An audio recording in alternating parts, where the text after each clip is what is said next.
আপনার বয়ফ্রেন্ডকে বিয়ে করেছেন এরকম ব্যাপারটাকে কিভাবে হ্যান্ডেল করেছেন?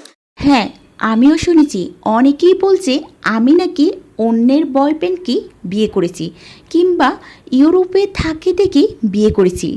এসব কথা শুনে খুবই কষ্ট হয়, কিন্তু আমি জানি আমাদের সত্যিটা অন্যরকম। যখন আমরা দুজনেই রিলেশনে এসেছিলাম তখন ওর কাছে কিছুই ছিল না, একেবারে শূন্য পকেট থেকে শুরু করেছে ও। আর আমি সেই সময় থেকেই ওর পাশে ছিলাম। ইউরোপে থাকে দেখে আমি তাকে বিয়ে করেছি, but it's not like that. আমি গর্ব করে বলতে পারি আমি ওকে ডিপ্রেশনের থেকে টেনে বের করতে পেরেছি। আমি ওর জীবনে নতুন আলো আনতে পেরেছি। এটা আমার কাছে সবচেয়ে বড় পাওয়ার, সবচেয়ে বড় তৃপ্তি। পকেটের একটা ছেলে ছিল, তো তখন থেকে আসলে তার সাথে আমার যে মনের মিলটা।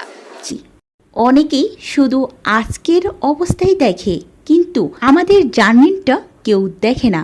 কত লড়াই, কত সংগ্রাম পেরিয়ে আজ আমরা এখানে। তাই মানুষের কথায় আমার যায় আসে না।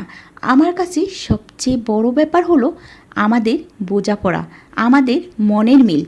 এই বন্ধনটা আমাকে শক্তি দেয়, আমাকে এগিয়ে নিয়ে যায়।